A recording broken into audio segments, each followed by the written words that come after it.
I don't see it as having the negative or even the good that you suggested. Again, because we're talking about Hollywood, and where I really want to go with that is ultimately how protective parents need to be of even allowing our children to get caught up in the lives of celebrity, because the world is so different for them and the things that they're allowed to do. They're allowed to not be accountable. We hold them on a pedestal, and sometimes we fail even within the things that we say we believe. We give leeway to a celebrity. And so I would use this moment, as much as we've spent time talking about it and whether he set us back or, as you suggested, maybe even moved us forward, I would just challenge all parents out there, when you realize Will's individual act is something that if you feel like if you agree with him, cool. If you disagree with him and he has to redeem, that's just about his family, has no effect on us. And you should ensure you have the conversations with your children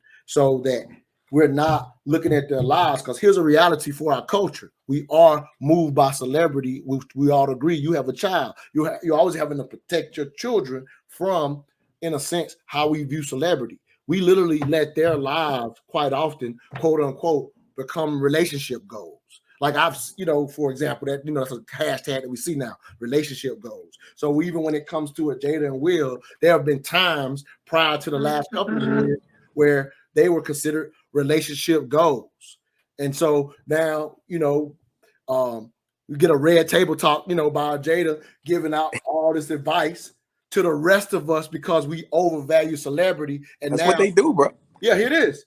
Yeah, that's what they do. But the challenge is to the rest of our community. One, stop identifying to the degree that they're setting us back, but also be very careful with your children versus allowing celebrity to have that type of influence in your children's lives. Like what we see them do, whether it's Jada and Will or all the way down to Love and Hip Hop.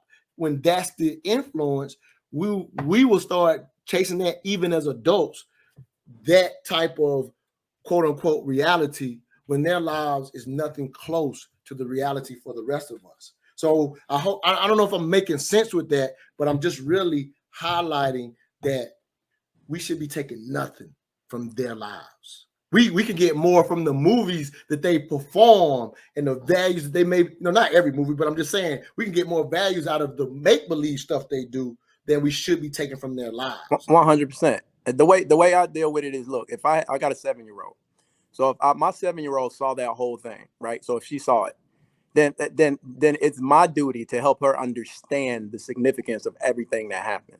And so when I explain that to her, right, I am not going to say that black man smacked that black man in front of white people.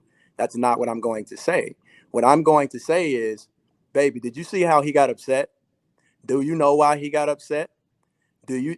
And she's watched the whole thing, right? And so, okay, do you understand what happened? Yeah. Now, baby, do you see him apologizing? Do you see him crying? Do you see how he feels now about the action that he took? Right. So what she was able to see in that example is the full story. And that is the issue. We hardly ever get to tell our full story in public, on a public stage, or on a platform. We only see bits and pieces. It's the same reason why you don't like to watch, police shootings and police, because you don't get the full perspective of the whole thing that happened. They vilify the black man a lot of times in those things, and then they end up saying, well, it was justified, right? And that's because you don't get the whole story. So when you look at that incident, and like you said, if we're gonna apply it to children's perspective, and that's what I like to do. I like, get out of my head. I gotta train this little girl on how to think and perceive. Same thing you're saying. Like, how do I get my little girl away from the things, the nuances that we've been conditioned to learn and feel about the behavior in itself? We're only looking at Will Smith's behavior as opposed to the full understanding of why the whole thing actually took place, and from the beginning to the absolute end. And that will help us understand the human in it, the human experience in it.